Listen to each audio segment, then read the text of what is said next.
Good evening. We are holding the Jefferson County Commission meeting on Thursday, August 20th, 2020 at 6 p.m. regular session. So I call the meeting to order, and Commissioner Nolan, will you recite the Pledge of Allegiance for everyone? Yep, I sure will. I pledge allegiance to the flag of the United States of America and to the republic for which it stands, one nation, under God, indivisible, with liberty and justice for all. Thank you very much. Moving on to the approval of minutes, July 30th, first ones. So moved. Second. Was that Josh who made the motion? Yes, it was. Okay. Josh made the motion, Patsy seconded it. Just a minor issue. I believe we are now in the third quarterly session instead of the second. So that needs to be changed in the second line of the minutes. Everybody okay with that correction? DC Delegate Eleanor Holmes Norton said, although Postmaster General Louis DeJoy has pledged not to make any more changes, he needs to undo. I think somebody needs to mute. Hey, Sheriff, your mic's hot. Okay.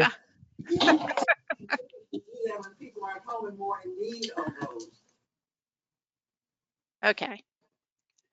Yeah, I'm okay with that. I'm okay with that, Jane. That change. Okay, thank you. Motion's on the floor to approve the minutes for July 30th, 2020 with noted corrections. All those in favor say aye. Aye. Opposed? Motion carries unanimously. We're going to move to August 6th minutes. I'll move approval of the minutes from the Jefferson County Commission meeting dated August 6, 2020.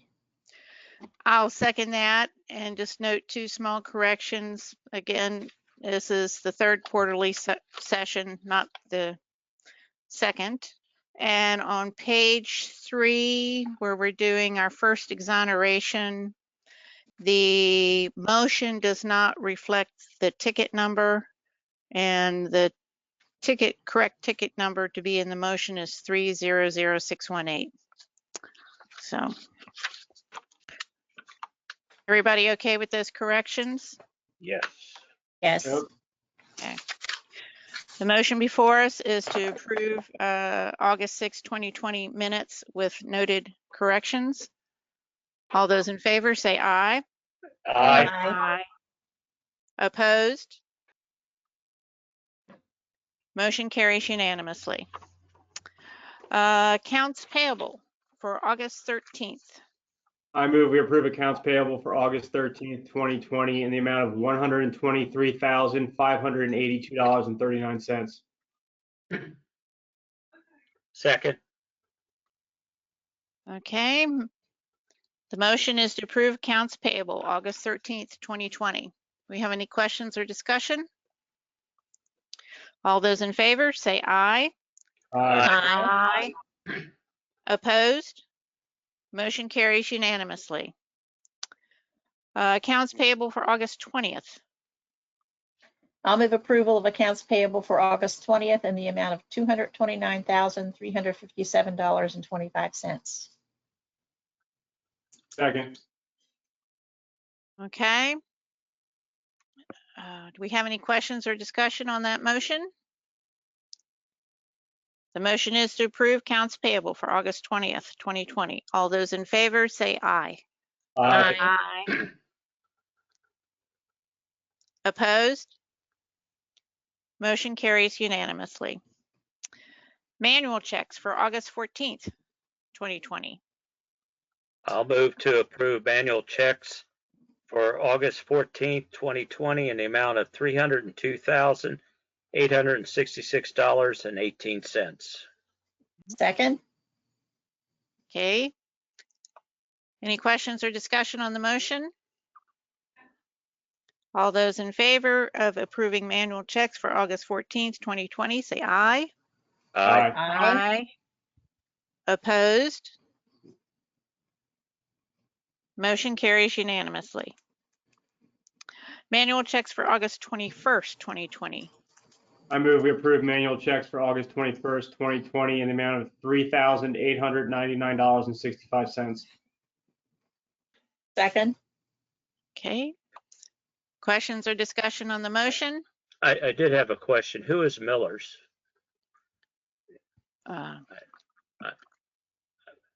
It just was there 3 times. I didn't know.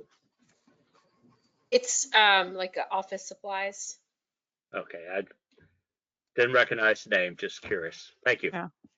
Well, that was my maiden name too, so I was like, all right, not the same family.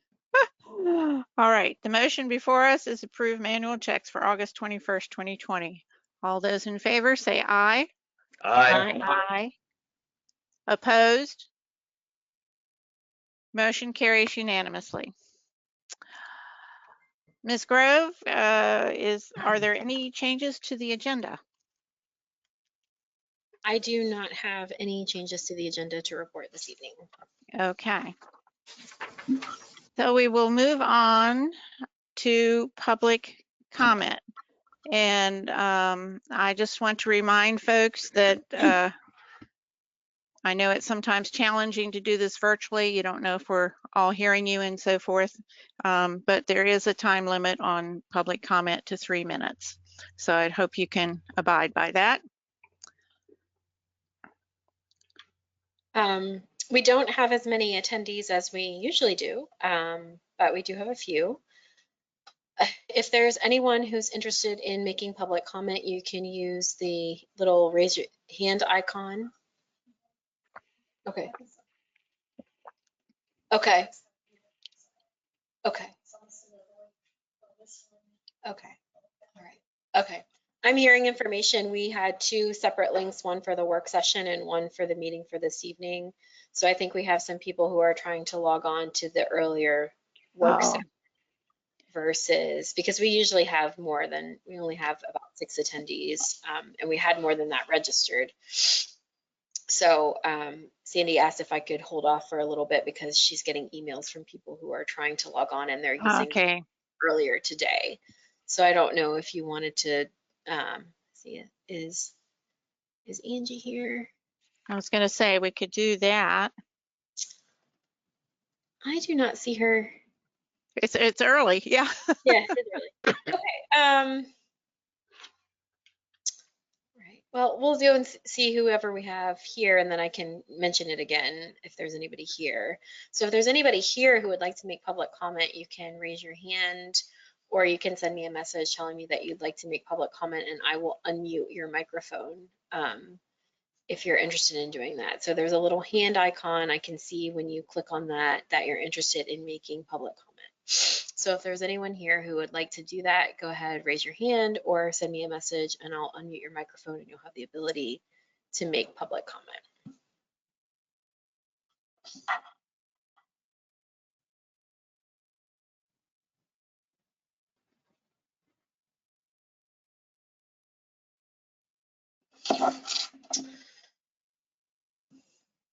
Stephanie, I was going to say, we've gotten several emails that are comments, but they most all of them look like they were for the workshop. Is that I understand? Okay. Yeah, so we'll put those in when we receive the written comments. We put them into the packet, file. Yeah, and into the file as well. Well, Stephanie, how about while we're waiting to see if more people log on and if anybody wants to make public comment, could we go down to your county administrator reports and Sure. Go over those couple of things? Sure. So the first one is we have not been a member of the CCAWV for several years, not since I've been the county administrator, and I'm not sure even if before that we had ended our membership. And they have a new executive director. I think she hasn't been there quite a year. And they've actually been pretty helpful during the pandemic. In fact, the director, even knowing that we were not members went out of her way to contact me when there were things that were just Jefferson County specific. She would send them to me and let me know that there were items that were Jefferson County specific. She shared information that the CCAWV received with regard to things that were pandemic specific. So, and another reason for me is that the CCAWV is just for county commissioners. So if we send, it's not the we are also a member of the WV ACO, which is for county officials. And so it's for all county officials. But if we're looking for something that just county commissions do, or if we're having, you know, we want to see how they're handling a situation that maybe we might not want the other electeds' input, you know, that's just for county commissioners. So if you send that out on your list, you're just getting the county commission response if we're doing some research. So I thought I would put it on again, considering they had a new director. It's totally up to the commission. Our dues would be $3,900. There's also, if you are a member of them, then you pay a discounted rate for training, the trainings that they offer. And the auditor's training is usually offered in conjunction with the CCAWV training. And that's the required training that you're supposed to attend pursuant to the statute. So I put this on here just to see if the commission had any interest in becoming a member, given what has happened with the pandemic. And they were helpful, and they did kind of go out of their way to notify me, especially when we were considered a hotspot. She was sending that information to me, knowing that we were not members. And I don't think there was any expectation on her part that we would become members. I think she was just trying to be helpful. So it's up to you. You would need to vote on it. I think Michelle said we could find the funding for that if you were interested in becoming a member once again of that organization. Do we know how many county commission groups are out of the 55 are members? I think we are the only county that is not a member. I think there's another one, Stephanie. Okay. There may be two others. I'm not Okay. sure. I'm not sure who they are. I've spoken with a couple of commissioners at our. I don't even remember where I was when I was talking to the other commissioner. Okay. But it's been a little while, and they said they had not joined the CCAWV. And Okay. Listen, I understand where you're coming from, because I know under the new director, we have been getting more information. We did not get any information before Jennifer became the new director. But I mean, at this point, I just would like to know, I would like them to come up here and do a presentation to the county commission and tell us what they can do for us that the Association of Counties is not doing. I think at one time she had contacted me, she reached out to me, and we were supposed to have a meeting, but I'm not sure what happened, but that meeting never took place. And so I would like to ask them to come up and see what they can offer us that the CCAWV is not offering. I mean, the WVACO. Sorry, too many acronyms. No, and I agree, Patsy, because in the past, when we were a member, it seemed like and I understand because there are 55 counties, they would have the Eastern Panhandle meetings, and that would be Berkeley, Jefferson, and Morgan. Well, for whatever reason, it ended up being a Berkeley County meeting. I mean, it really did. Right. It did. There wasn't equal time for all the counties to discuss their issues, and maybe that's just a question of personalities at the meeting, but it was pretty frustrating at the time. So yeah, it definitely was. And so you know, I think we're a lot more productive when we can hold our own, because we can focus on our legislative priorities. And while they shouldn't be that much different than the 3 county area, the Eastern Panhandle, sometimes they are. So I would like to see him come up and have a discussion with the commission about rejoining, because I do like Jennifer. I think she tries really hard. My concern has always been that, we've never really had, I mean, I was on the board once after I became a commissioner, and then, that it just, we just don't have the representation on that board, in my opinion, from the Panhandle. It's always the same people, it's always the same people who are in the leadership roles in that organization. So I'm hoping for a change in that. And so I would like to have her come up and do a presentation to the commission to explain to us why we should join. Well, and if there's consensus to do that, she could do it virtually instead of traveling. I mean, Exactly, of course. We're getting so proficient at this, but I would like to someday go back to in-person meetings. But is there a general agreement, consensus to take that approach to invite the director up, up or virtually, to give us a presentation on the association and the benefits for our county? Fine by me. Sounds reasonable. Yep, that's fine. Okay. All right. We have consensus on that. All right, I will do that. The next one, I'm attempting to correct an error from the last meeting. It wasn't really, you provided Andrew Rosen with the promotion to IT support specialist 2. He actually passed the exam to do that on June 30th, so his promotion should have been effective July 1st because he received an additional certification.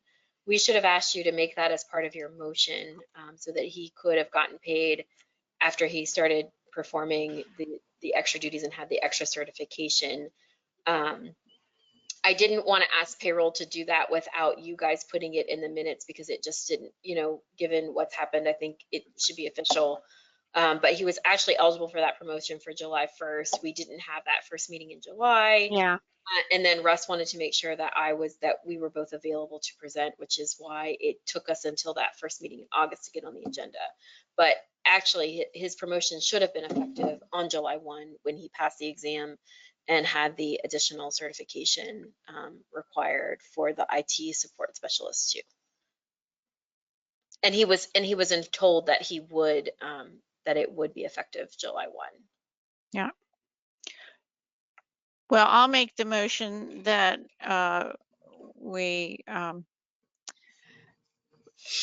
that Andrew Rosen's promotion in the IT department is effective officially July 1st, 2020. Second. Is there any questions or discussion? Do I need to elaborate further on that motion to make sure he gets his back pay? Yeah, I mean, maybe just say July 1st, 2020, and that he received back pay, because he did get paid the new rate with this pay that we got today. Okay. Well, I'll restate the motion that we're going to make it effective for Mr. Andrew Rosen effective July 1st, and that he will be paid any back pay that is owed due to this oversight. Okay. Questions or discussion? All those in favor say aye. Aye. Aye. Opposed? Motion carries. And then I have a few other kind of informal things if you want to talk about them now. We are getting a few more people kind of hopping on here. Do we have anyone that wants to make public comment? I don't know. Is there anyone who's come on who would like to make public comments? If you do, oh, we have one individual. So we do have one person who would like to make public comments. So do you want to go back to go ahead and do that? It's 6:20. I'm hoping, I don't want to jump around and do some now and some later, but I don't want someone to wait all night either. Yeah. So how many attendees do we have? We have about 8 now. Oh, okay. So, Well- and then we have staff, we have 13, but staff can unmute themselves if they want. Right.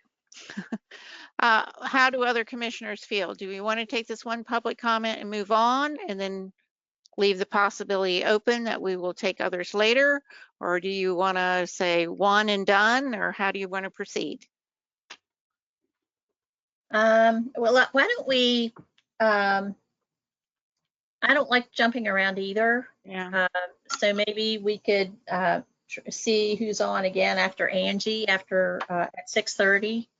That gives Okay. everybody half an hour to figure out, how to get on, and gives them like another 10 minutes to get on if they want to. And if That- there are, That's my, the people who've raised their hand, your hand stays up until I put it down. So I know that you want to make public comment, just hang tight. And when we get to that, I'll unmute you so you can make that public comment. Right. Okay. Is everybody agreeable to that process? Yep. All right. Sounds good.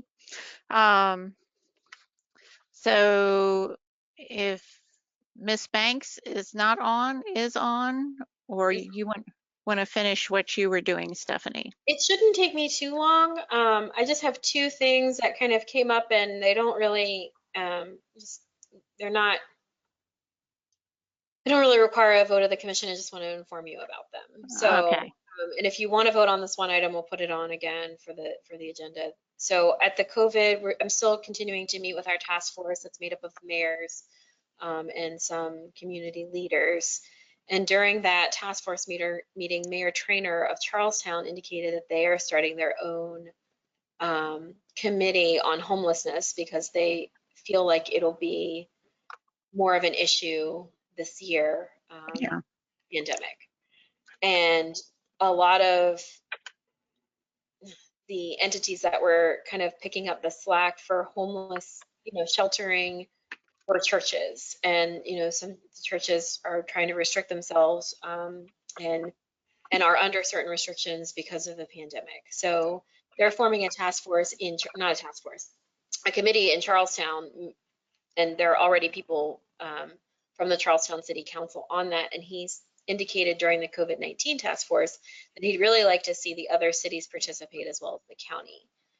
I'm willing to serve on that board if you want me to do it, or if there's a commissioner who would like to attend those meetings, you could do that as well. But we've basically received the invitation from Charlestown to participate, to try to, as it gets closer to the winter months, it's going to become an issue in Charlestown. Our offices are in downtown Charlestown. So I think that they want to go ahead and discuss what the strategy will be to address the homeless issue in Charlestown. And it really anywhere else in the county. Right. So I didn't know if there was a commissioner who was interested in serving, or if you wanted me to take that role and attend those meetings. They do have a presentation on, I think he said September 18th, but he indicated that they could have a meeting anytime to kind of get people up to speed where they are right now. Any commissioners interested in serving on this committee?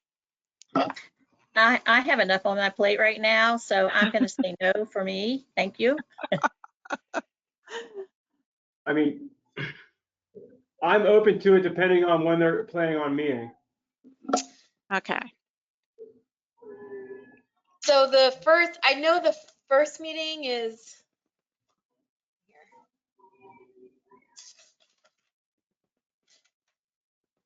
The September 18th meeting, he said, was that is in the evening, but I'm not sure that all of them are in the evening. I can clarify that. I'm pretty sure he said they can meet whenever, Commissioner Compton. Okay, just let me know unless Ralph or Caleb would like to also, then we can figure it out. But I'm going to beg off being on the committee. I would like to go to one of their meetings and just hear in general what they're talking about. But if Josh or Stephanie want to step up and be there all the time, that's fine. Well, and then you can report back to us. So Stephanie, you can link them up with meeting information and we'll go from there. Thank you for volunteering, Commissioner Compton. always. Always. Okay. And then Commissioner Tabb had mentioned to me this afternoon that if there were questions from commissioners, if you thought of questions after the work session was over, the possibility of compiling, like staff compiling a list of questions that you may have thought of afterward or for the panel. And then I would send that list and we would get kind of an official answer back, and then we could post it for the public to see what those answers were, what the questions were, and what the answers were to them. So I didn't know. Go ahead. Well, and my thrust was that the commissioners all get the same answer at the same time. Right. So we're all on the same page as far as follow-up questions. Yeah. How do fellow commissioners feel about that? I've already had a follow-up question, so and I probably will have more as I work through a few more things. Yeah, I think it's a good idea. Well, I think we're going to need a workshop after the public hearing anyway. Oh, I think know that. Yeah. Right. Right. I know that, and I think too, we may need another workshop with legal counsel and bounce around. At least I have some ideas I want to bounce around, but I don't know if they're doable. So anyway, now, Stephanie, maybe it's too soon. I think you have plenty of emails to respond to. Is there one staff person we should send our questions to? Or how do you want to handle that? Yeah, you could send them. I mean, you could send them to either me or Jessica, or any three of us in the office. And we've done this before with other projects that we've had.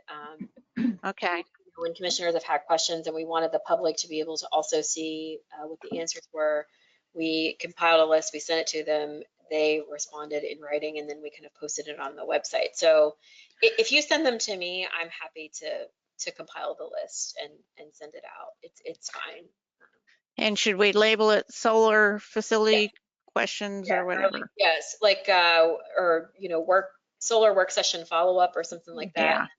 And then Okay. I compile them all in one list. Okay. And I don't know, did you envision, Commissioner Tabb, that I would send it out to the full panel, or would commissioners say, hey, this is for the solar company, or this is for the power company? Or would I just send it to everyone who was on the panel and let them all answer the question? And they can pick and choose what questions they want to answer, but I think sometimes different panelists will have different answers. Okay, that's fine. Yeah. So All right, I'll do that. that's what I'm trying to get some clarity on. All right, everybody okay with that procedure? Sounds good. All right. Yeah. All right. We will, let's see, is Ms. Banks on, or do we have more public comment than just one person? We still have our one person, and Ms. Banks is also on. Well, commissioners, are you comfortable with moving ahead with this one public comment, and then we'll proceed with the rest of the meeting? Sure. Yep. Okay. All righty. And our person who wants to make public comment is Ms. Weimer. Okay. I have unmuted you, Ms. Weimer. You just need to unmute yourself and you should be able to make public comment. Can you hear me? You Yes. can. Good. Thank you so much. I wanted to thank you for having the workshop today. I thought that was great. We could hear everybody. It was very, very well done. Thank you so much. I want to make a public comment on that. Today in the workshop, when the solar company representatives were asked if the solar would be used in the county, they gave a very obsequious answer.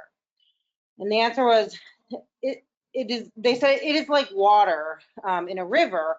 Once the electricity is added to the line, when someone takes it out, there's no way to know where it came from. Well, that's obvious, but doesn't answer the question. Clearly, the question was asked to find out if the installation would benefit Jefferson County or West Virginia. When a similar question was asked of the Frontier representatives, they explained that West Virginia is a fully regulated state.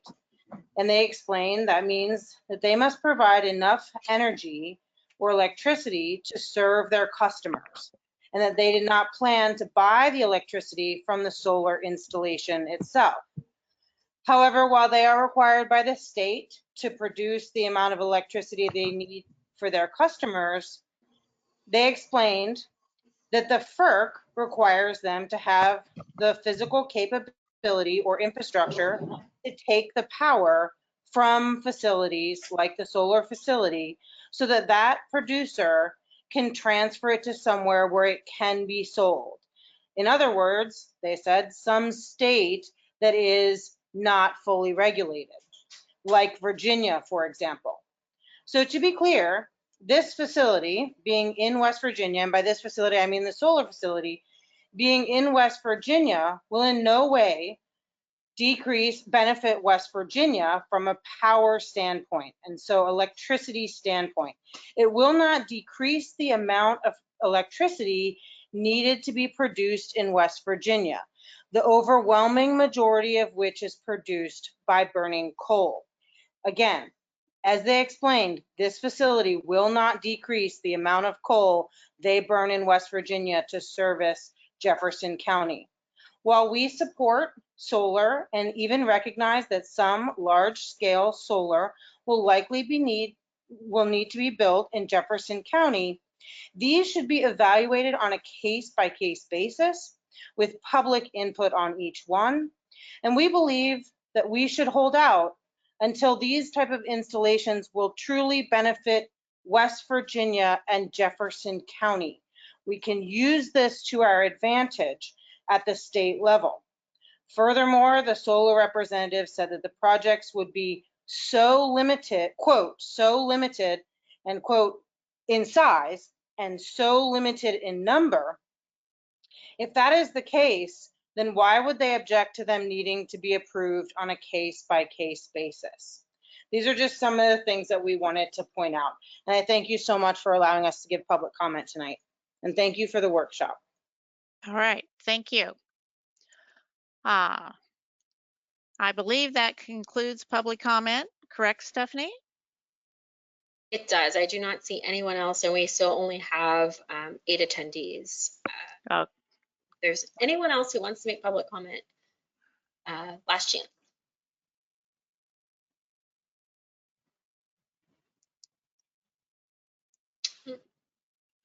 No takers.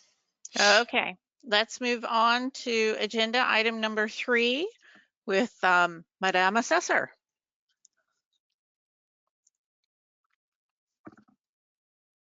Ms. Banks, Okay, are you can there? you hear me? Yep. Okay. I have one exoneration and one split ticket. I'll do the exoneration first. It's in our 2020 personal property book, Shepherdstown District.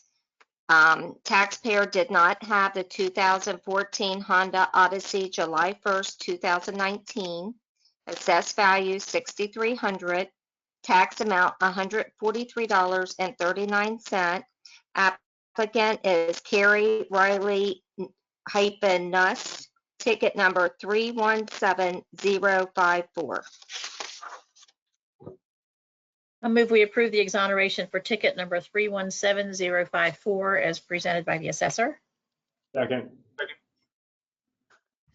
Okay, the motion before us is to approve the exoneration ticket number 317054 as presented by the assessor. Do we have any questions or discussion? All those in favor of the motion say aye. Aye. Aye.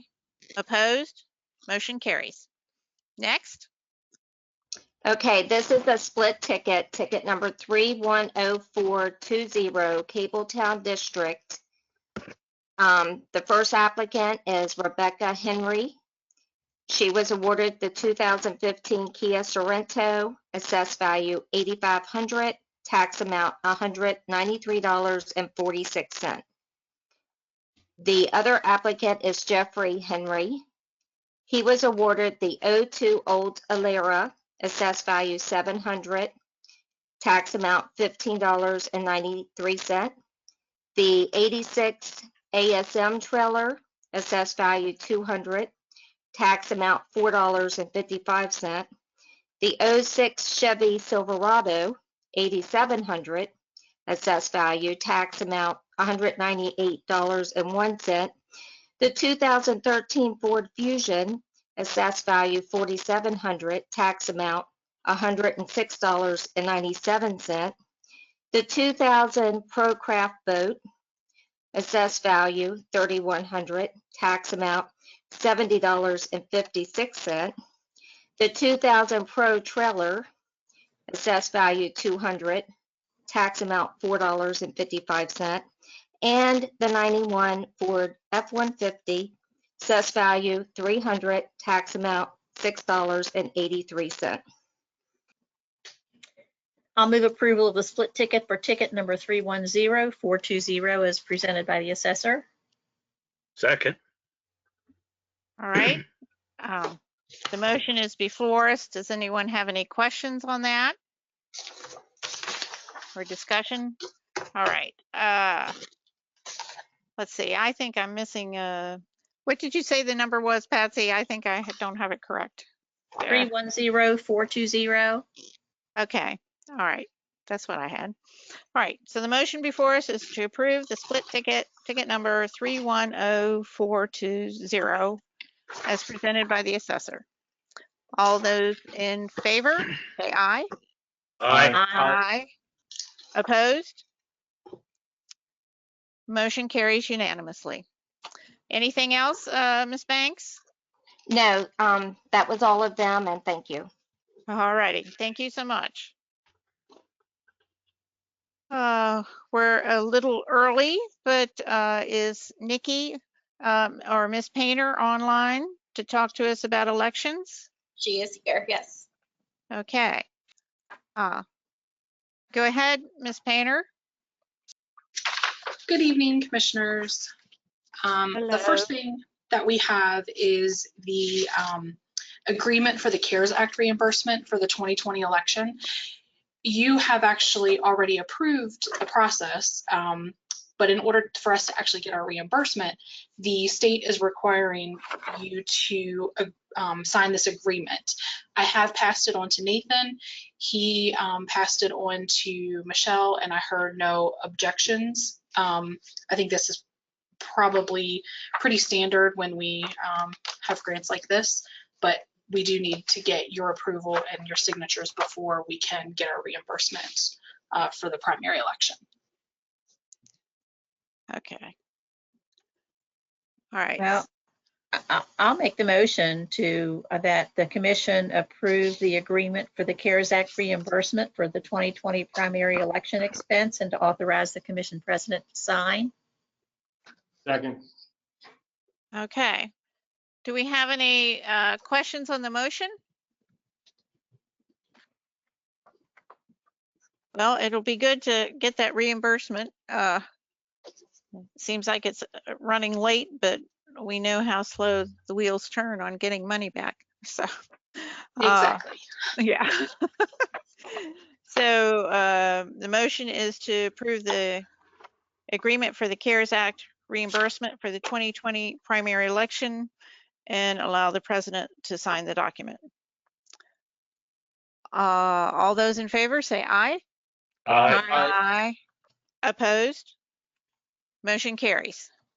All righty, next one.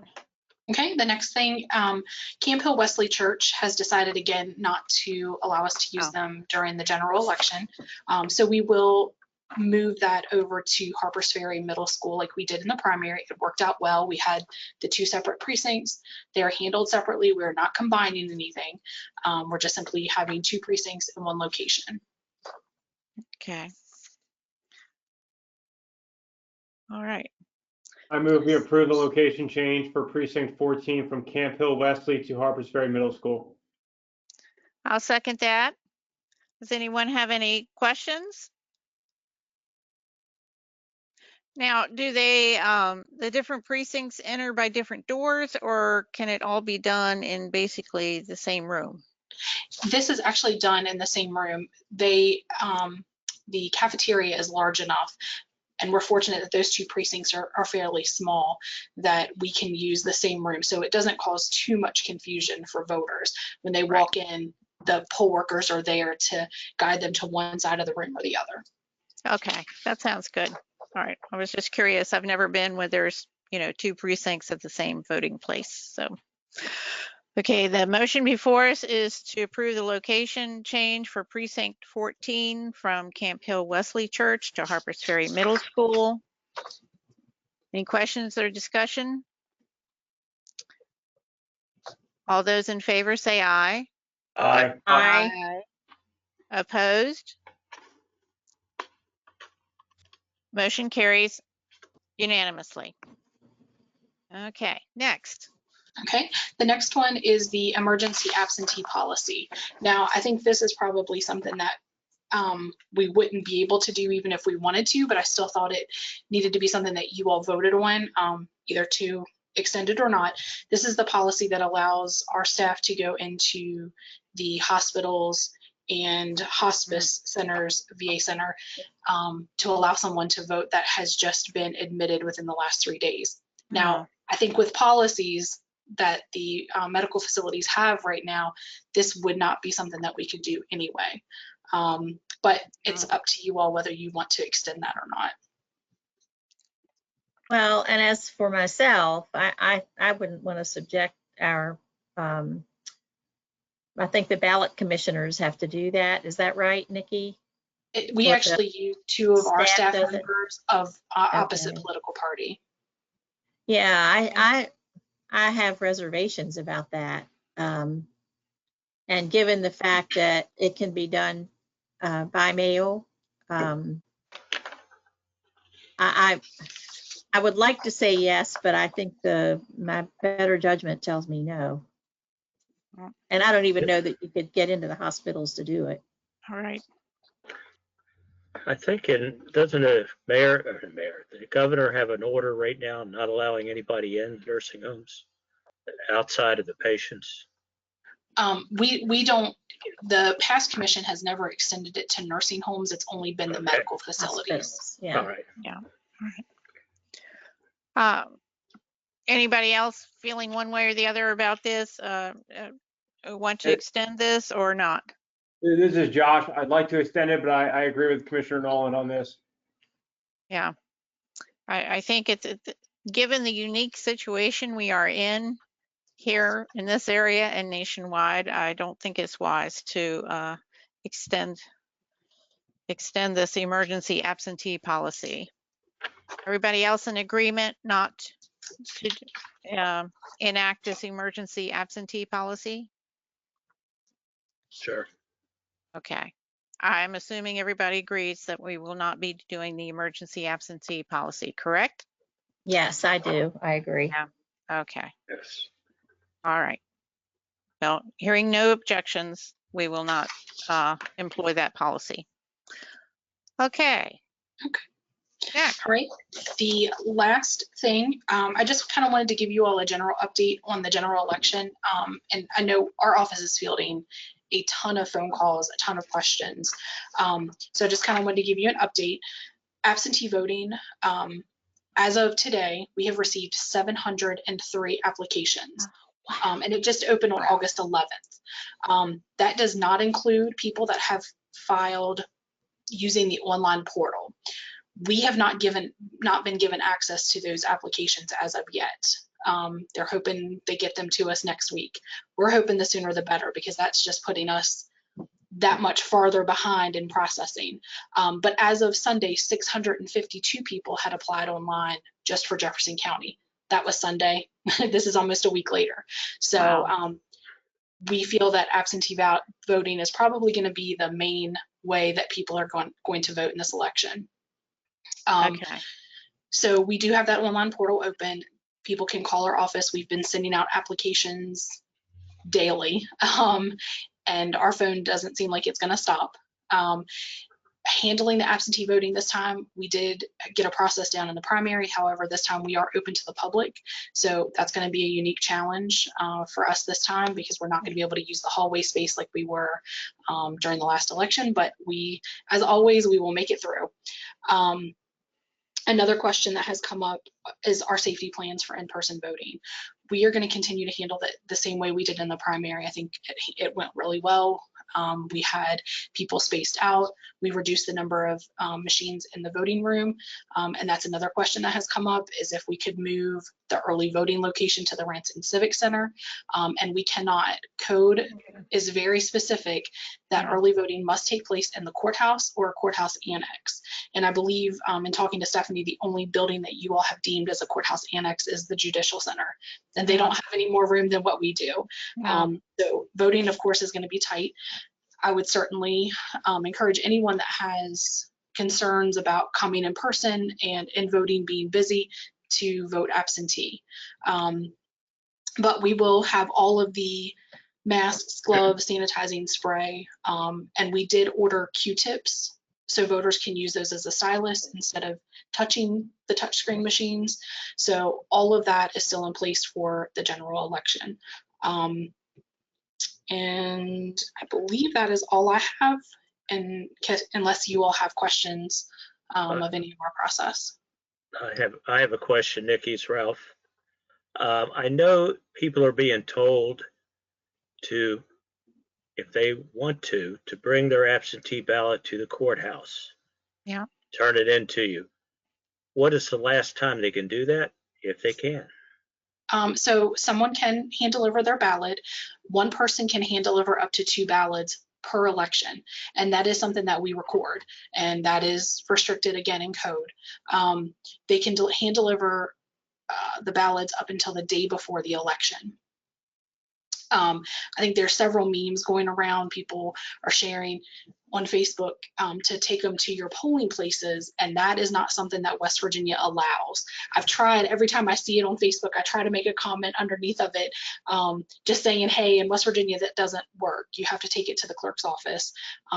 Poll workers are not allowed to accept those ballots. So if you find that it's on election day and you haven't turned your ballot in, you would actually have to go into the post office and ask them to postmark your ballot, because it's not automatically postmarked, because we pay postage out. So it's metered. So they have to ask for the postage to be put on there. Another question is why we are not using drop box locations. West Virginia code, again, does not allow for drop boxes. It is very specific that you have to bring it to the clerk's office. So we cannot utilize drop boxes. Given these restrictions, so if you had an absentee ballot and you go to the courthouse, which contains the clerk's offices on the ground level, will you have a box in the hallway, or do you have to have an attendant there to record who's bringing their ballot? I mean, what are the details there? I'm just curious. They actually have to come directly into our office. So every person that hand delivers a ballot is somebody that we're going to have to deal with in person. So they will come directly into the voter registration office. Okay. I think some people have been told to hand it to the bailiff, and I probably need to make sure that's clear too. Right, yeah. Right. Sometimes people don't want to come through the entire process because, they have to have their temperature taken and all the questions asked. So a lot of times they were just kind of walking in and handing them to the bailiff, and the bailiff will take them and they'll bring them directly back to us. But most of the time they tell them to come back. They send them one back. We don't really want to put that on the bailiffs. They have enough to deal with trying to figure out who's doing what in all of this. Well, and I'm just trying to figure out logistically, if you could have one spot for the ballots and only one person in there, and of course they would be exposed to the general public, but and I don't know. I'll let you figure out those details. It's a lot. It's a challenge. So the This best election thing to is a do, challenge for sure. so the best thing to do probably is to,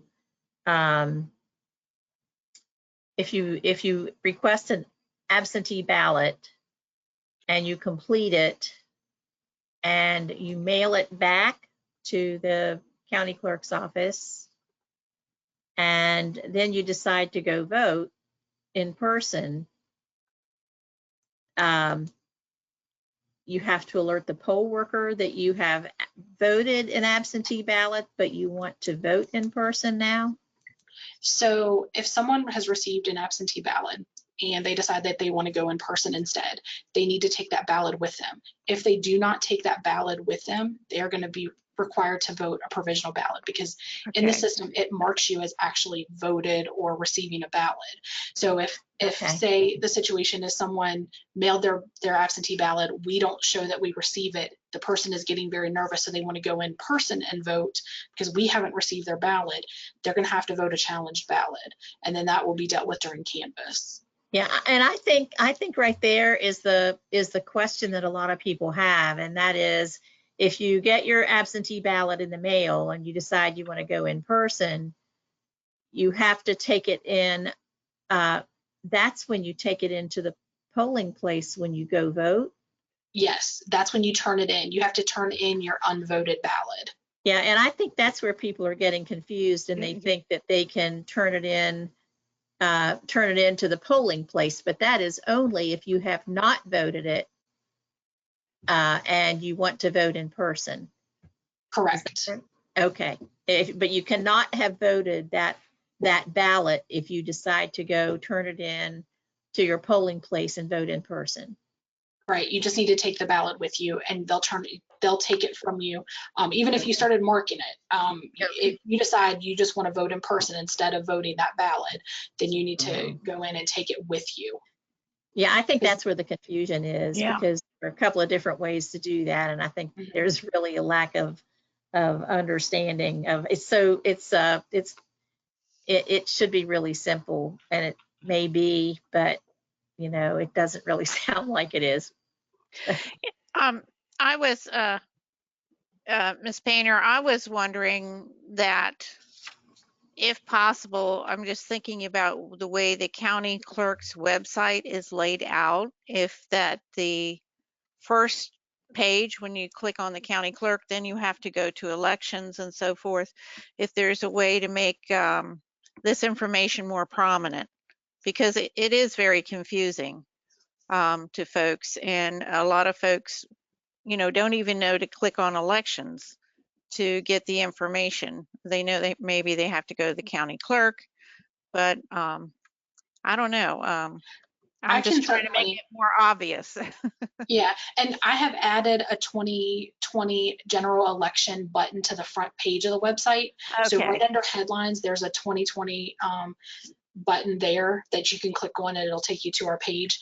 I can certainly add that button onto when you first click on the county clerk section of the website as well. And we do have a pretty large section on absentee voting on there, but we can certainly expand that and try to include everything. But it does get kind of overwhelming when you have this huge section, because people generally just read a little bit of it and not the whole thing.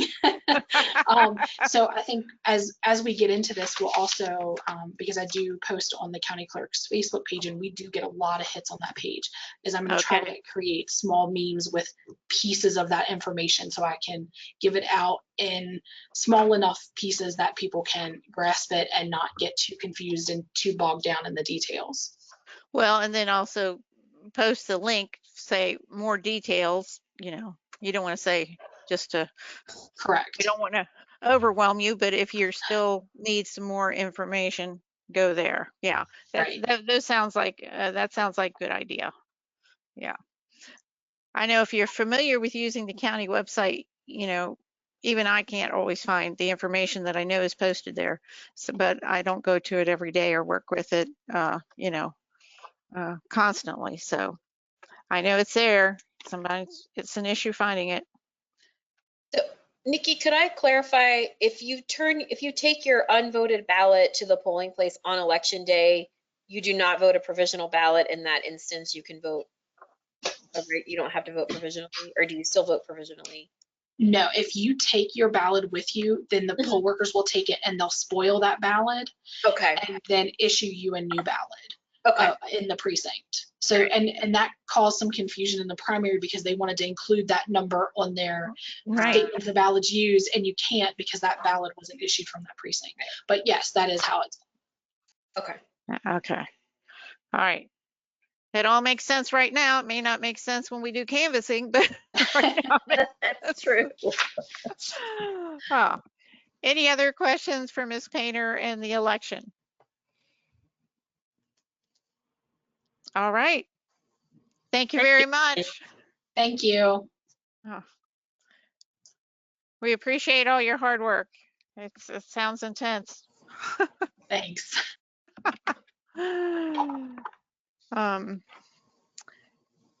It's a little early, just 5 minutes early for our next agenda item. Do we have, Stephanie, can you tell if we have any of the folks that have applied online and ready to be interviewed? We do. It looks like we have Mr. Garcia and Mr. Neufeld. We also received applications. Oh, and Mr. Roper is here too. I'm going to go ahead and move him and make him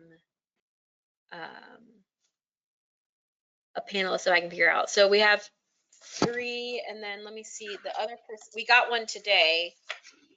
We had a late submission today from Mr. Leck. Let me see if he is here. And I don't seem to have any information on Mr. Neufeld, so that's an, oh, yes, it's on the back of another one. I'm sorry, I overlooked it. So I don't see Mr. Leck on here, but we have the other 3 that are in your packet. So we have Mr. Garcia, Mr. Neufeld, and Mr. Roper. Okay. Alrighty.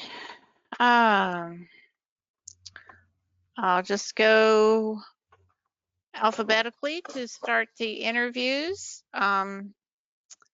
With alphabetically by last name. Mr. Garcia. Can you unmute him, Stephanie, and get him on board? He is already unmuted. Hello, can everybody hear? Yep. Yeah. Mr. Garcia, that's, yeah, I believe I heard you. And Yes. so you've been through this process before. We're interviewing for Planning Commission seat, one unexpired term ending March 31st, 2023. So please tell me why you are applying. I continue to apply because, as you know, I've spoken with the commission before, and I appreciate your taking the time to talk to me again. But of course, I want to, as I've said before, give of my professional experience to not only the field of planning, but also to the county,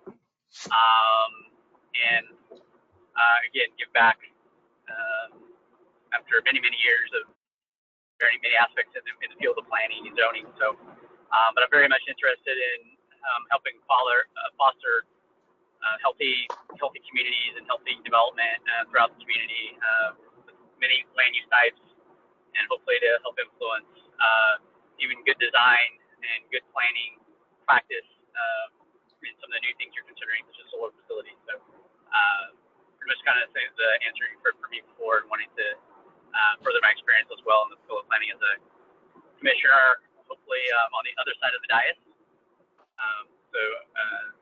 Kind of hope that answers your question. Okay, thank you. Other commissioners, do you have questions for Mr. Garcia?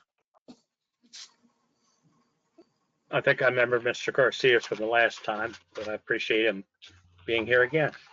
Yeah, I don't have any questions. I don't either.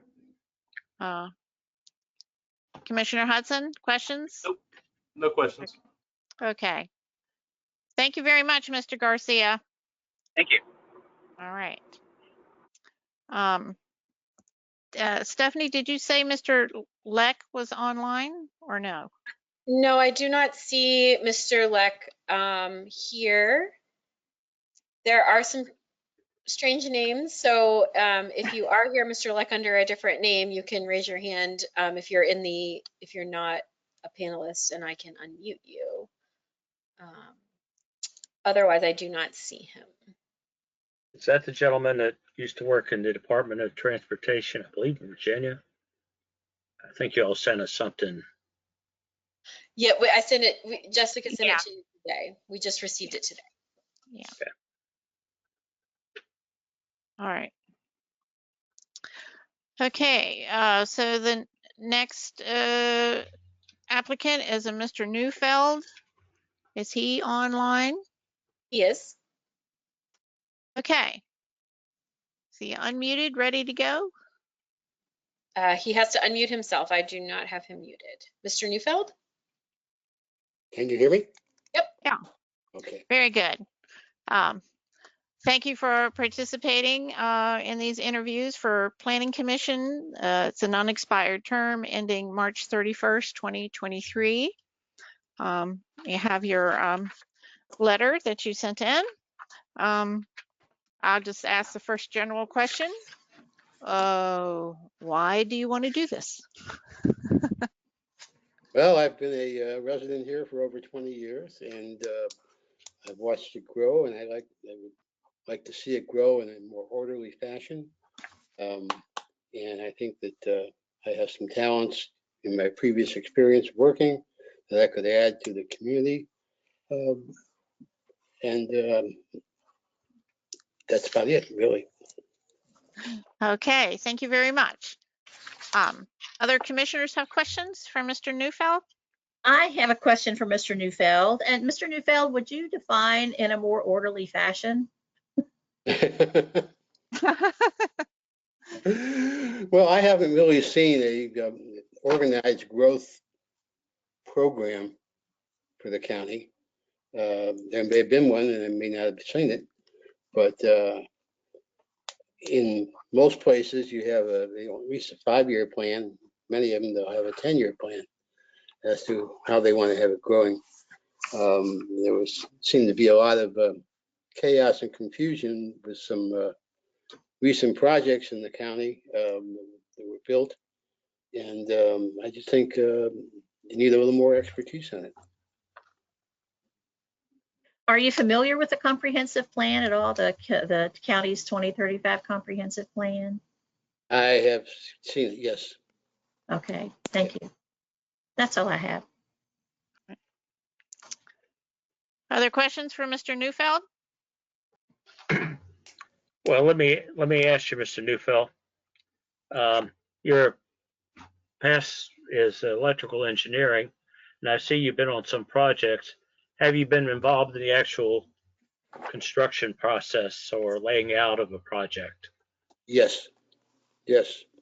Even some things I didn't have on my letter. I was an engineer helping to build Epcot Center at Disney World, and I was involved in the layout of that, very much so.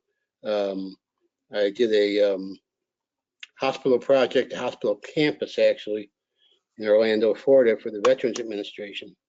And I was involved with the layout and planning of that from its inception. I am, besides being an electrical engineer, I'm also a certified building reviewer. And I've done plan reviews for Fairfax County as well, doing that.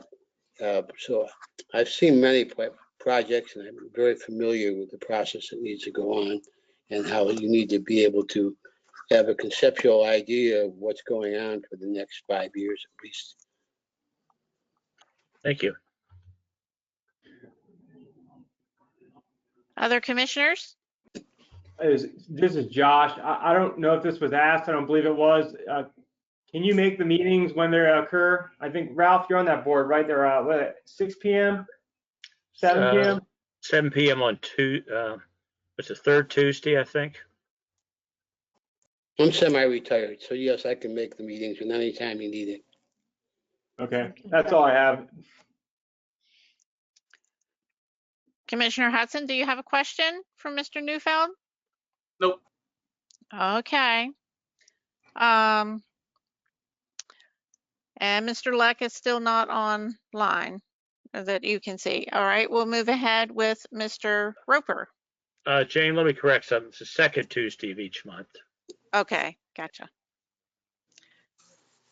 All right, Mr. Roper, I have unmuted you, but you need to unmute yourself.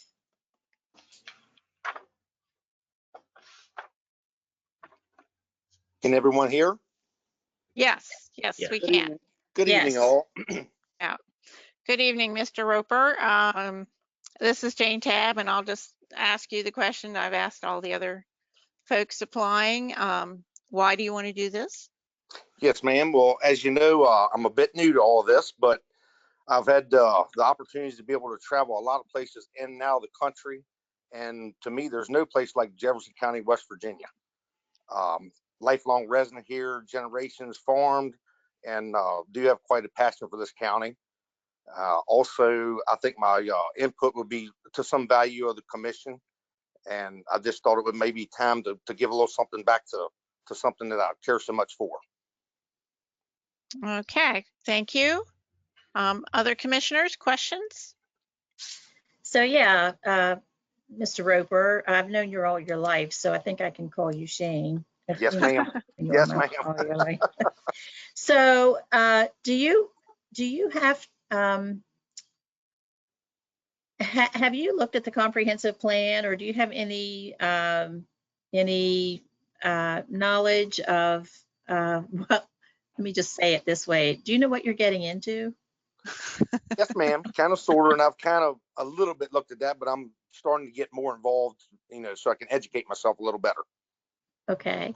And the meetings are the second Tuesday of each month. Are you available to attend those meetings? Would you have a problem with that? Yes, ma'am. There would be no problem attending the meetings. No, ma'am. Okay. Do you have any I guess preconceived notions of what you want to see the county look like in, say, 10 years? No, ma'am. As long as it's, considerable growth, and it's been a great county, and I think things are going along good, and just try to do the right things, and kind of, it never will be the same, but things change, but just to keep it the same great county we've always lived in. Okay, I don't have anything else. Thank you. Questions from other commissioners? Let me ask, have you been involved in any groups in the county that have to do with the future of the county, like the Chamber of Commerce or something like that? No, sir. I have not been involved in groups with that. No, sir. All right. Thank you. Jane, this is Commissioner Compton. I don't have any further questions. They've been answered. Okay. Commissioner Hudson? All my questions have been answered. Okay. All righty. Well, thank you, Mr. Roper. I was trying to be proper, but I know you as Shane also, so. That's fine, Mrs. Tabb. Thank you all so much for your time, and you all have a great evening. All right, thank you. Bye-bye. Okay. Well, and still no Mr. Leck online to interview. I do not see him in either our attendee list or our staff list. Well, and maybe he didn't understand there will be the opportunity for interview since it came in sort of late. Yeah. So, commissioners, open the floor for nominations. Well, I'll nominate Mr. Garcia. I think he's shown an interest by, I think this is either second or third time he's interviewed for things. Okay. But he has a good resume. All right. I'll nominate Mr. Roper. I may not be a farmer, but I've worked with many farmers across the country who sit on electric cooperative boards, and I've learned that a farmer will tell you how it is, even if you don't want to hear what he's saying. So. You got that pretty accurate, Josh. I'm going to nominate Mr. Neufeld.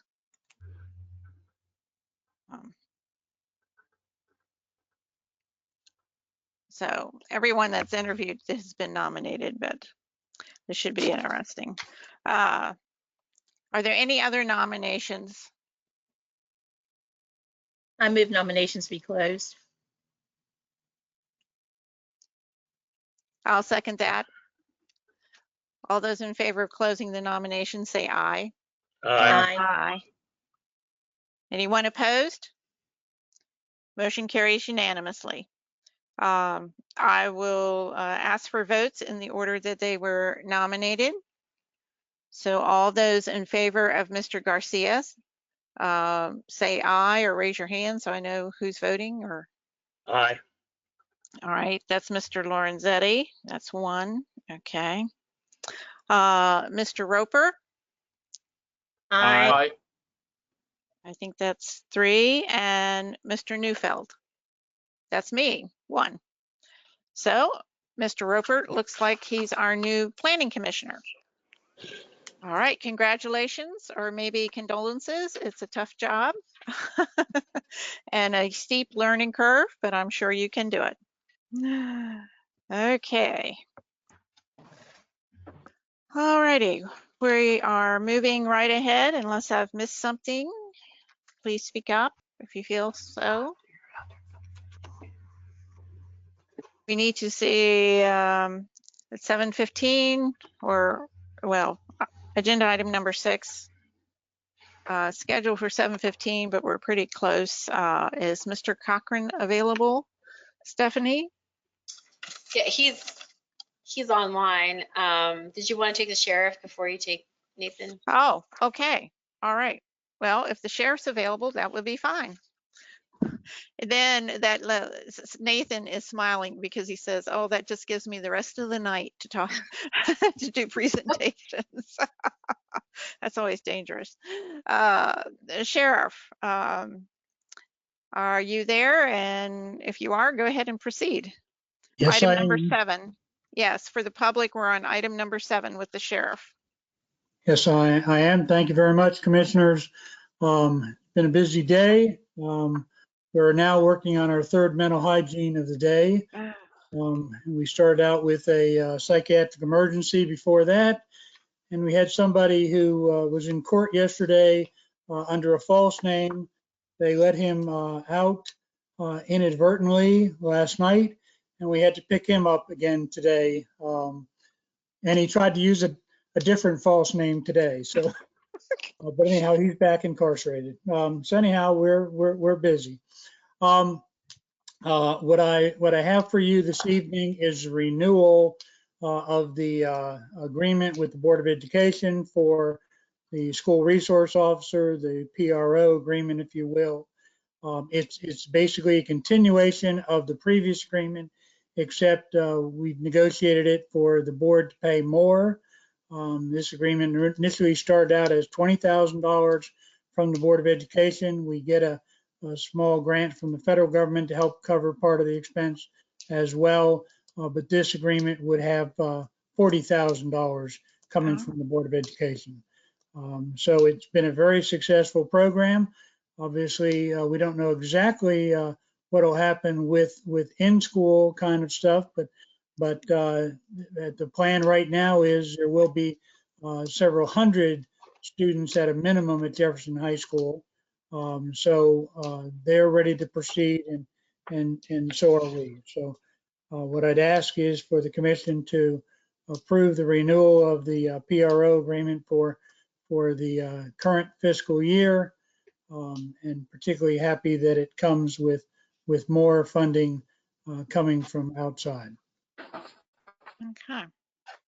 Well, it's a great program. I hear a lot of good things about it, Pete. You all are doing a good job out there. So I'm happy to move that we approve the agreement between the Jefferson County Sheriff's Office and the Board of Education for the placement of a prevention resource officer, and authorize the president to affix her signature. Second. Okay. The motion is before us. Do we have any questions or discussion?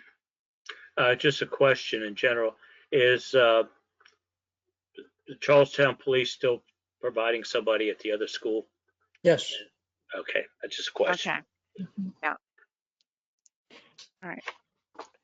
All right. The motion is to approve the agreement between the Sheriff's Office and the Board of Ed for placement of a PRO at Jefferson High School, and for the president to sign. All those in favor say aye. Aye. Aye. Opposed? Motion carries unanimously.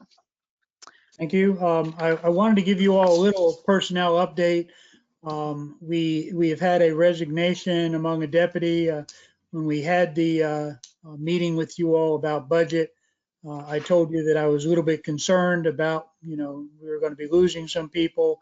Losing people to go to the FBI is not a bad loss in my opinion. Deputy McCusker, who had several years with us, was an excellent deputy. Has now he resigned earlier this month and gone to the FBI, and actually he should start his training at Quantico this coming week. That vacancy is out there, and obviously we're looking at it. I would not anticipate that we would fill that vacancy at this point for at least another month to 6 weeks. And obviously that works for the good of the budget as well. And I also wanted to let you know that Jenny Lemon, who works in the front office at the sheriff's office, has resigned effective August the 7th as well, the end of that pay period.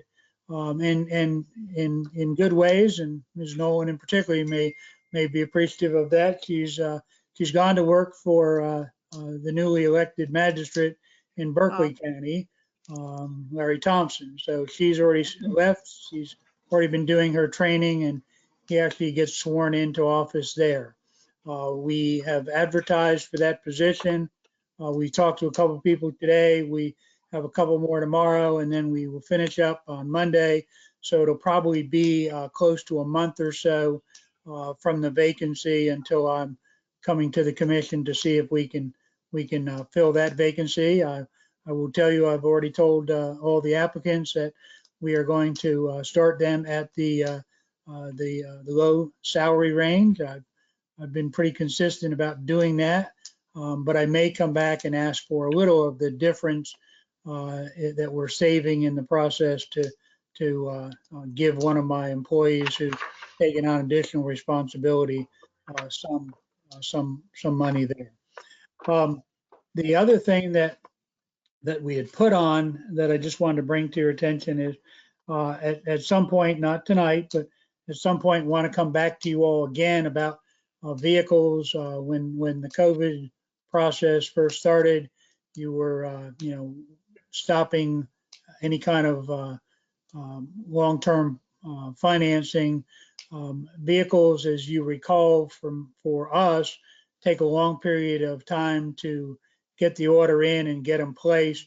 So again, at some point, I'll be talking to Stephanie and Michelle and so on in advance. But if we put in an order in September, it probably wouldn't get here till close to the first of the year, the way things have worked. And last year, we were 8 months or more from the time we were putting in an order before any vehicles came. So we're not in desperate shape there, but I don't like to surprise you, and I know you don't like to be surprised. So I just want to bring that to your attention, that I'd be back talking about that. But on the personnel side and on the other, none of that would have any negative impact on the budget, and we do want to come back and talk about both filling the vacancies and getting that done quickly, and talking about the personnel and the equipment stuff. Part of that discussion maybe as early as the first meeting in September. So again, we might be in a position to look to try to fill the front office vacancy after an absence of about a month.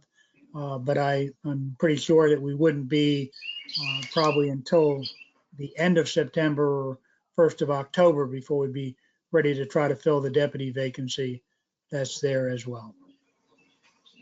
So, and with that, I appreciate you giving me the opportunity to go, and hope you all can endure Nathan.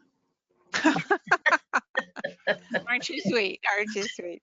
And Michelle was planning on giving a financial update, kind of closing the fiscal year out of last year, and then where we are, where we expect to be with this fiscal year with the pandemic, and she'll be doing that at the next meeting. So Great. Okay, that'll be good. Yes.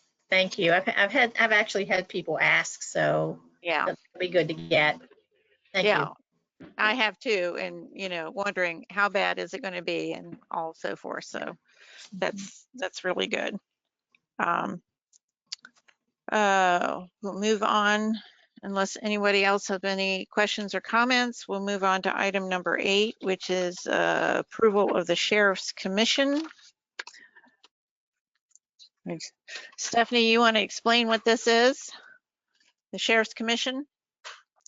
it is extra compensation that the sheriff is entitled to by statute, as long as he, does everything he's supposed to do and his collection rate is at a certain percentage.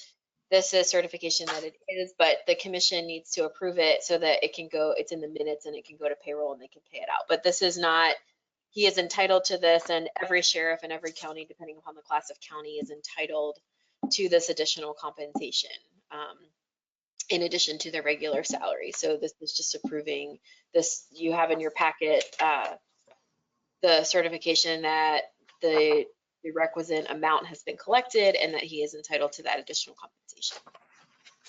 Well, I actually don't have it in my packet unless I missed it some way. Yeah, I don't have it either. So, yeah, if I'm sure Michelle has checked all the figures, but I think probably the public is interested in what the final figure is. Do you have that information or no, Stephanie? It's $15,000. Oh, okay. And is that based somehow on our property tax, or how is that Yes, it's based on the total collection. So we're in the highest. Okay. That's the most you can get, but because we are one of the most property rich counties, that's what it is. Right. So it's a scale depending upon what class of county you're in, but we're in a higher class. So that's as high as the statute allows it to go. Okay. And that's just a ministerial act, sort of, isn't it? Yes, that is correct. Yeah, you don't have any. We don't have any discretion, right? Yeah. Right. And You're that's not giving the sheriff anything he's not entitled to by the state. Exactly. Right. Yeah. Well, I'll move that we approve the computation of the 2020 Sheriff's Commission, and that amount is $15,000. Awesome. Yeah. We have the motion before us. Any more questions or discussion? All those in favor of the computation of the 2020 Sheriff's Commission, which is $15,000, say aye. Aye. Aye. Opposed? The motion carries unanimously. I apologize, Jane. I had turned myself off, but I approved it too. Okay. Well, you can always come in with a late, negative. Just let me know, because I know it is challenging when someone else is talking and you mute yourself, and to remember to turn it back on.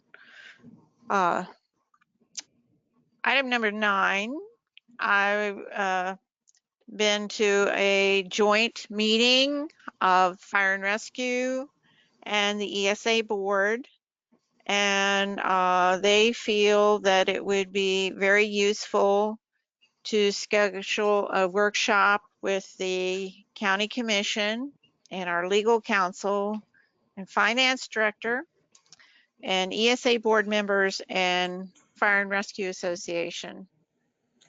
Part of the discussion last week at the meeting I went to was looking at collecting a combined fee and what steps need to be taken to make that a possibility. So I think, there's a lot of questions about the legal issues, or, what was enacted that formed the ESA board, but maybe what was not enacted that is needed for a combined fee. Just a lot of questions. So I don't know how commissioners feel about that. And I don't think they're looking for something immediately, but like the beginning of October. So perhaps they can strategize about if they need to go to the legislature and ask for some legislation to make provide some clarity. What are your thoughts? Well, I guess, I mean, I'm not sure what they, I don't have a problem. I don't have a problem with doing that. I just am anxious to hear what they have to say and what they would like to see happen. No. Okay. And commissioners, if I could just make a suggestion, if you want to do that, and of course that's entirely up to you, but if you want to do that, I believe that we should put it fairly far out, simply because there's a variety of issues that the commission, I think, needs to work through before there can be some definitive answers.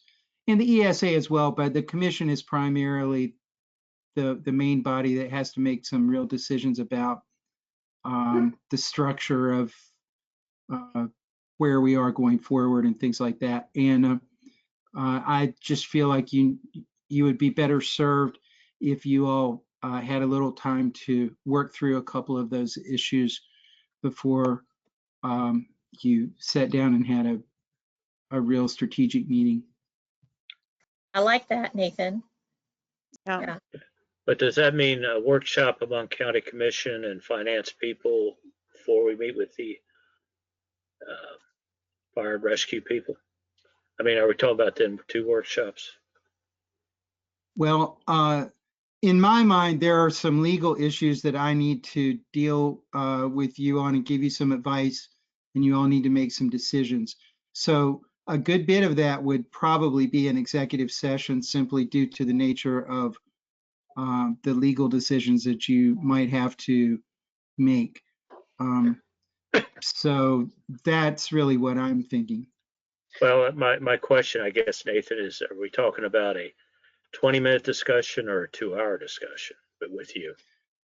I would think that we would probably be talking about a couple of different discussions and some hard decisions on your part. So, yes. Okay. The answer is yes. Well, can we, as a placeholder, you know, we're almost through August, so that gives us maybe September and October to work through the issues that Nathan wants us to work through. Looking at the beginning of November, hopefully, and get something done, a joint meeting before the holidays start. Of course, if COVID is around, it'll be a different holiday season. But is that agreeable to people, to commissioners, to just have a placeholder there, and we'll see where we are and with what Nathan wants us to cover before we go into this joint workshop? So let me be sure I'm clear. So do you want to put it off till till November? Is that what you're saying? Yes, I mean, it sounds the like clock Nathan, is ticking here. So I know how you feel. So I don't know that, is there any reason to wait to the first part of November? Well, I think Nathan's point, and Nathan, correct me if I misunderstood you, that there are a couple of legal issues that the commission needs to make decisions on that may have an impact on what is done during the workshop. Okay, I think that's correct. Yeah, and I think, so you're thinking after the 1st of November for the meeting with the fire and rescue? Yes. Oh, okay, I thought you meant to wait until then to get information from Nathan. So no, that should give us time to discuss some of these issues. Okay.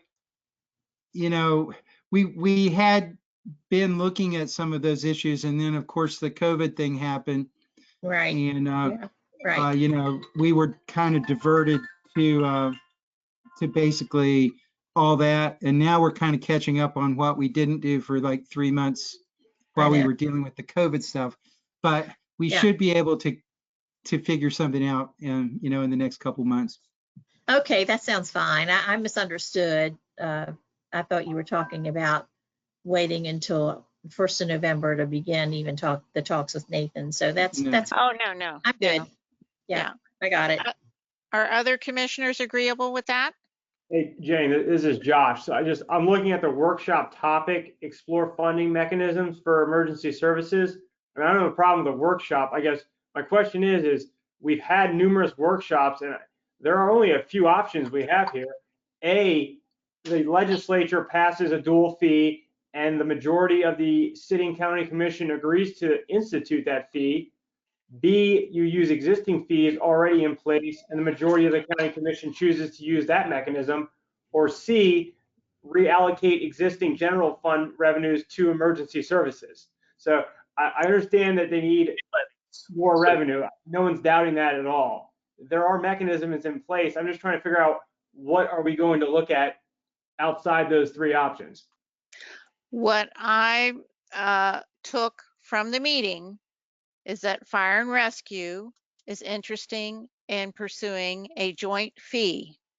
And they want to know what steps need to be taken. We're all assuming it has to be legislatively done. What support there will be from the commission if they decide to proceed to lobby for a joint fee. So this is just very preliminary discussion at this time, but that is one takeaway I had from that meeting. That's fine, and I support a workshop and engaging with the rescue and fire and EMS. That's not the issue. I just want to make sure we're not doing a meeting we've already had numerous times previously, talking about the exact same things. If this is strictly talking with our legislatures, who may very well not be our legislatures in 3 months, that's a whole nother concern also. So I just want to make sure we're on the same page here. Well, I think that's the effort, is to get everyone on the same page and move forward in one direction instead of everybody taking their own ideas forward and nobody getting anywhere. But I mean, it just all remains to be discussed and decided on, or, you know, whatever can be decided on, if there is any agreement. I don't know if there will be, or what the agreement will be about. So That's fine. I don't have a problem with going forward with this. okay. Do we have a particular date in November you want to hold for us? Because we got the election, we probably have canvassing. Oh, you're right about that. Very good point. Yeah, and unfortunately, if we don't set a date, we don't have our own self-imposed deadline to deal with it. Let's see, how many days after the election must we have the canvass?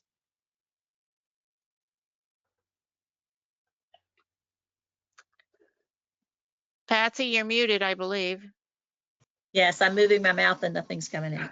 I think it's the 9th. It's like the Monday after the election, isn't it? Yeah, I would Yeah. think so.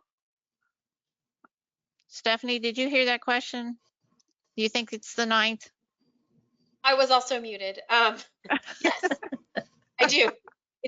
I said the Monday after usually the Monday after the election. I was looking to Okay. see if maybe Nikki was on here, but I'm like 100% or 99% certain it's Yeah. that Monday. Yeah. And that's usually well, it was a full day for the primary. It sounds like it might be a 2-day event for the general election. The next day is Veterans Day. Oh, yeah.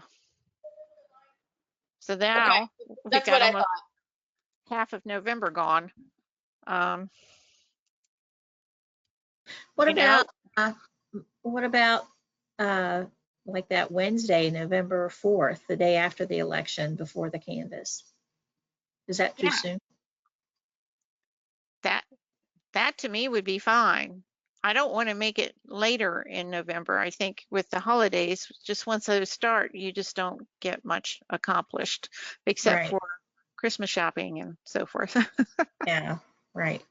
Shall we pencil that in November 4th and inform Fire and Rescue and hopefully ESA and it, I assume, an evening meeting. I do think too, it would be good to ask for one representative from each fire station to be spokesman, or else we'll have 20 people representing different views from different fire companies. Yeah, good point. Yeah, okay. And did you So- want that at 6 or 7? I didn't hear that, Stephanie. I'm sorry, 6 or 7 in the evening? I I think they actually, like to start at 7, don't they? Because, yeah, that's usually when they want their meetings. I mean, I don't know what time is the ESA meeting? Is it 7? yes. Well, Yeah. and a lot of these folks, work, They work, right? yeah, day jobs plus volunteer. So let's Okay. pencil that in November 4th, 7 p.m. Everybody agreeable to that? Yes. Yep.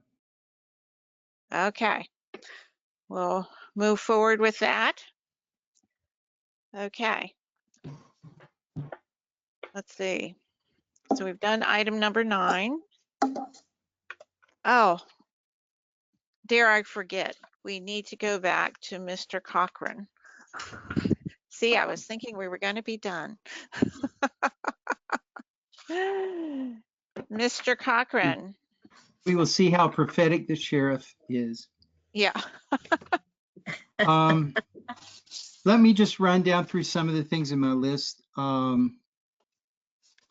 If you go down 1, 2, 3, 4th thing, discussion of West Virginia Supreme Court case 19-0412. That is the annexation case. And it is now has been set for argument in front of the West Virginia Supreme Court on September the 15th, I believe. And so I'm just informing you about that. I will update you a little bit more as we get a little closer. But, and I would also point out that for each of these issues that I am talking about here, I am going to suggest we enter into an executive session, and I am going to give you a little bit of legal advice or advice concerning liability regarding each of these issues. So just for your information. The next one below that, discussion of the West Virginia Supreme Court case, and there's a number there, 20-0012. The Supreme Court has issued what is essentially a notice of intent to dismiss that case based on a motion that I had filed. And so that is just pending. I do not know if they will dismiss it, but that's the notice that they sent out. The next one below, the report by council regarding various issues related to the fire board, the ESA, the emergency services, the financial issues and things like that. I'm going to give you just an initial description of some issues that may pertain to some liability. And again, I would prefer to do that in executive session. And so we were talking about having that later joint conference with the fire folks and the ESA folks. This might be the first step toward that. I would, I think I'll skip, hold on, a couple of others that can wait. I'm going down to the last item on my list. Basically the discussion of a matter before the Department of Interior related to the Historic Landmarks Commission, and the Department of Interior's file number is their PCRNPS-04-20. And I have some matters to bring to you related to that. So I am recommending that we go into executive session to receive legal advice regarding strategy and liability issues related to these matters. And that's where I am right now. Okay, so that's on matters number 6 and 12, Nathan, just those two. I'm sorry, on all of the ones that I pointed out, all the ones that I read. Oh, all of them. Okay, all right. So, That's I 4, think 5, 6, 12. it's been Okay. pretty adequately described. All right.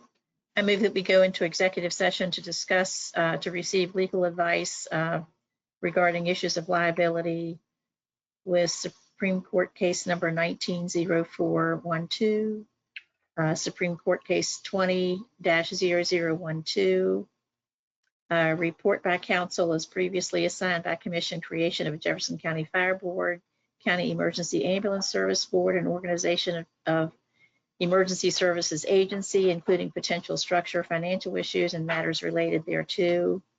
And finally, the docket number PCR NPS-04-20, Department of Interior Inquiry, Historic Landmarks Commission activity.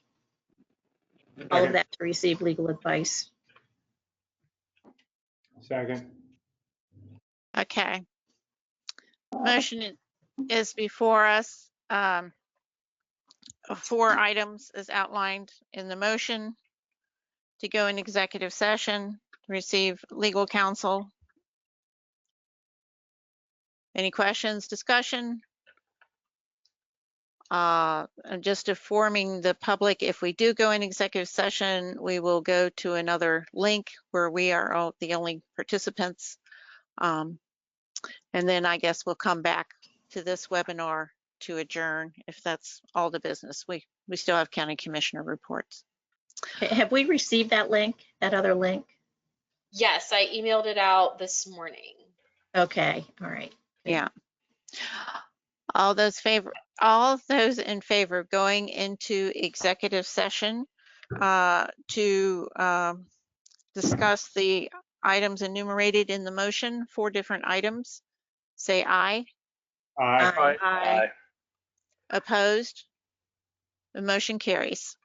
And we'll take a short break and be back in executive session. I just sent that link out again. Okay, so it should be at the top of our email list. Yes. So do we leave this meeting? You have to because you can't be logged into both at the same time. Right, that's what I thought. Okay, all right, gotcha.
Okay.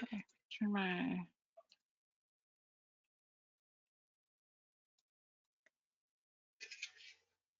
Oh.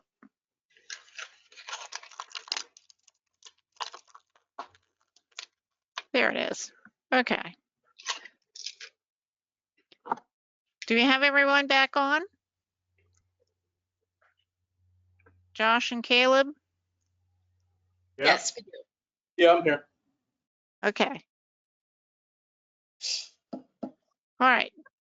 I'll make the motion that we come out of executive session. Second. Okay, the motion is to come out of Second. executive session. Okay, we have the motion and the second. All those in favor of coming out of executive session and back into regular session, say aye. Aye. Aye. Aye. Aye. Anyone opposed?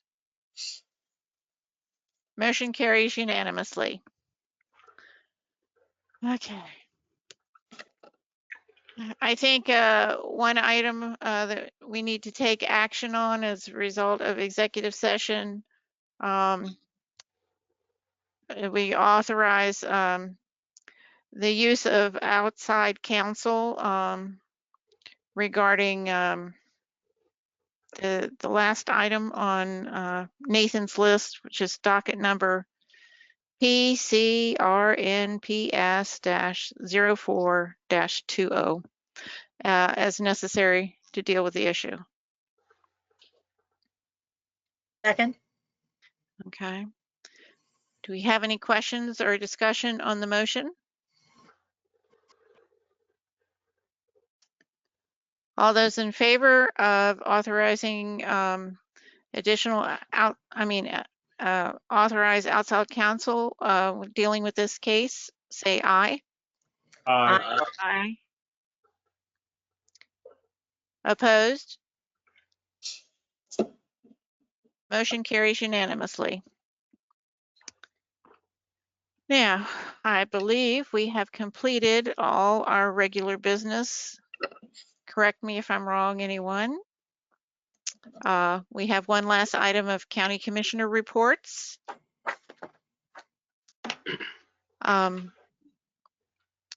Mr. Commissioner Compton, do you have any report you want to share with us?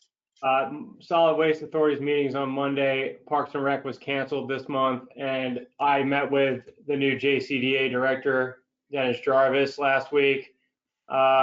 Really great guy. I think he's going to do a great job, and hopefully he starts bringing in some good business for the county. Other than that, nothing else to report.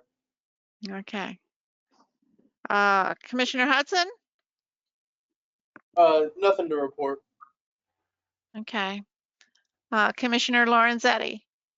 I think the last meeting I mentioned it, went to the planning commission meeting. I think that was prior, and they had sent their report and attached to the last meeting's agendas. Also, I did meet also with the JCDA new executive director and had a very good conversation with him. I think that's all. Okay. Commissioner Nolan? Okay, had a busy couple of weeks. On the 11th, I had a JCDA meeting, and it was a board retreat actually. On the 12th, nothing on the 12th. On the 13th, I had a JCDA government and legislative meeting in the evening. On the 18th, I had a JCDA board meeting, regular board meeting. Yesterday I had a CVB Board of Directors meeting and a HEPMO, Hagerstown Eastern Panhandle Metropolitan Organization meeting in the afternoon. And then today, of course, we've had our solar workshop and the County Commission meeting this evening. So it has been a busy couple of weeks, and I think we're getting a lot done. Yeah. I've also, pardon, go ahead. Jane, I'd forgotten something, and Patsy sort of reminded me. We also have the broadband meetings, and I think they've Yes, already right. started the internet part of the collecting the information, and I think if they have it, they're shortly going to send out the letter or the to every post office in the box in the county. I think they already have I 400 think or so. 500. Yeah. Yeah, over 500. Yeah, and I think 55 businesses and like 550 or so residential surveys. That's all. Thank you. I filled out my online survey. So, I mean, I got an email about that. So, I too have had a busy couple weeks. On the 10th, Farmland Protection Board meeting. On the 12th, I met with the state auditor and others at a meeting arranged by JCDA. Had some interesting information on where all the money goes at the state level and where there are pots of money sitting that sometimes you need to know where to look. On the 13th, I attended a JCESA Life Saving Award ceremony, which was very nice. A fellow, no heartbeat, and they brought him back. JCSA and also employees, and also I believe Shepherdstown Fire Company were on that call. And the survivor wanted to meet those folks that, helped him survive. And so it was very nice ceremony. And then I think that's same night I attended the joint ESA and fire and rescue meeting. On the 17th, Eastern Panhandle Transit Authority, they're still going fareless. They're not charging any fares. And they're able, the main reason they went fareless is if you transfer from a Berkeley County line to a Jefferson County line, there's some kind of paper ticket. You can have tokens, you can, I think, pay cash, but they were concerned about handling those tickets between the bus driver and the passengers. So, and they're monetarily, they're doing okay because they're able to get some reimbursement because of the CARES Act funding. So they're hanging in there and taking steps to keep all their employees healthy. ESA meeting was on the 18th, and as I stated before, the P card guidance is forthcoming from our staff to all the fire and rescue associations. And then yesterday morning, bright and early, 8:15, the local emergency planning committee meeting. So busy times, and I'm really missing the county fair. This week is just found. This week is just, I just felt like something was wrong all the time, and it's just living on a road that's a mile from the fairgrounds. You really feel it too in other ways besides being an exhibitor and the department head. So, any other comments from fellow commissioners or county administrator? Jane, you mentioned the kids in the fair. I'm babysitting a grandson tomorrow, but are they doing something tomorrow on the 4-H part of it or something? There's nothing occurring at the fairgrounds, and I haven't looked on the schedule, but I know they have RSD auctions that are on Wilshire Road are holding the sale of market animals, and they've split it up, so I'm not sure what species are being sold each night. It's a little different, they're selling them by the head. They're not using scales or anything, and they're the kids are coming there. There's canopies out in the field, and they're grooming their animals and getting them ready. I haven't actually been there to see how it's working, but they're complying with all health department regulations. Thank you. I imagine if you went on the fair, maybe not the fair face, maybe R, and it's 3 initials, RSD auctions. They might have something on Facebook that tells you the schedule. So I would think that would be interesting for a youngster to see that whole process. See whatever animals are being auctioned, maybe tomorrow night, Yeah, hopefully. I've seen it somewhere. I don't remember where I saw it. Maybe it was on Facebook. Yeah, yeah, yeah. Well, and that's the other thing I did this week. I graded the Dairy Project books for the 4-Hers. So that's always interesting to read about their heartaches with their animals. Okay. Is there any other business to come before the commission? I move we adjourn. I Second. will second. Okay. Been Thought you properly all moved. wanted to spend the night. I know. It's been properly moved and seconded to adjourn. All those in favor say aye. Aye. Aye. Aye.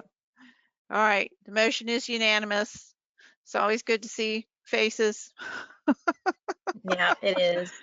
All So have a right. good weekend, everybody. Good night. All right. Take Yeah. care. Bye.